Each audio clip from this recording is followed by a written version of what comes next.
Hey guys, thanks for tuning in. My name is Paul Siegel, and I'm the founder and CEO of Digital Double. Those of you that have been following me over the years, I've probably seen the newsletters that I put out once a year. So with this video, that's going to come to an end. Instead of doing the newsletters, I'm just going to be putting out a video. Hopefully that'll make it a little bit more engaging and entertaining to watch, and I'll be able to get through these ideas and these recaps on things we've done a little quicker. I started iterating on it, and it took me 9 versions before I could get a doll to actually hold its own weight. The first ones, the pieces wouldn't even fit together. First of all, they were going to be floating in the air, held up with clay was kind of the idea. And then eventually I started adding joints, and version 8 was mostly there, but everything would just flop over. You'd pick up an arm and it'd fall down. Once I got that working, the ankles would flip over and the character would fall down, or the knees would buckle.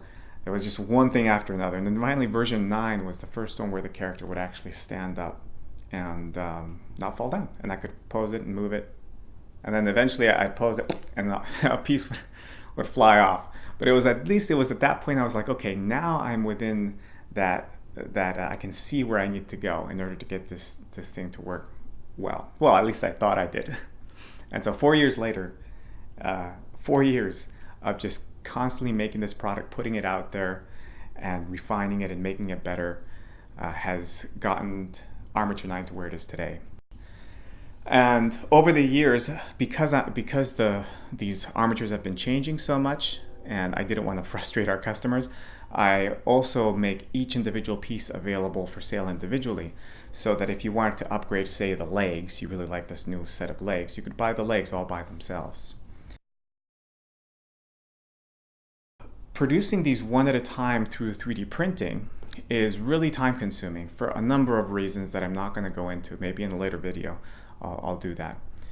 And so it's made these products almost cost prohibitive for most artists, and that really bothers me. I really want this to be available to more people.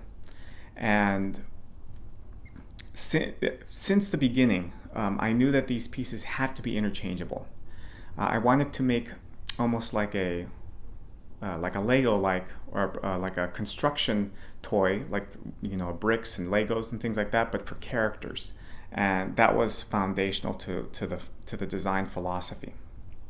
The other thing that was important is that these be able to achieve every pose humanly possible, and no doll out there to this day is able to do that. And the third criteria was that you should be able to achieve those poses and hold those poses. So no matter what pose you get the character into, the pieces should hold and not flop over or swing or drop. And so that was a really tough problem to solve, and there's a number of interesting things that are happening that make that work. But what I want to do now is I really want to take this to injection molding.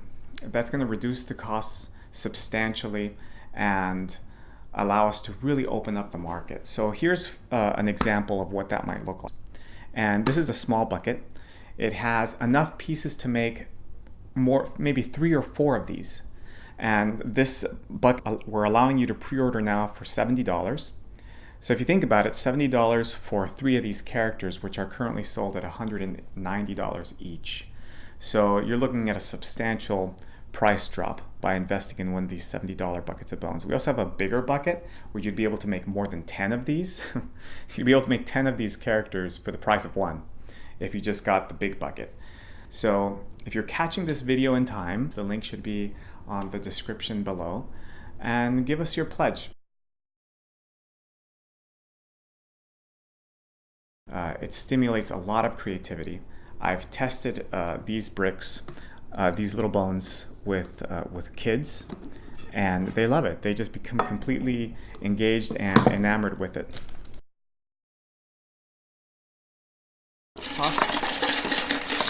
Toss these out here so you can get a feel for what this might look like. Now, these are all 3D printed, and I post-processed them to make them look as much as possible like the finished result, but the finished result will be even better. Here's an example of one of the molds that we've already made. And these are not cheap to make. and we need to keep remaking them because they wear out over time.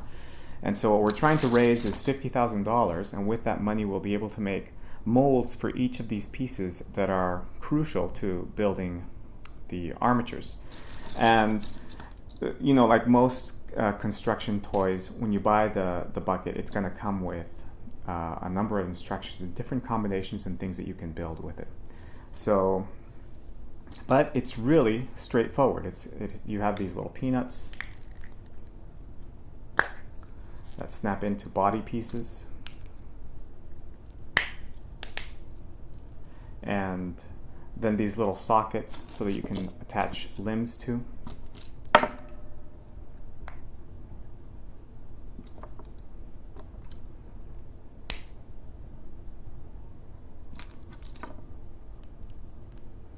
These look kind of rough because they are 3D printed, but you know, there's a limb, and I can just attach it.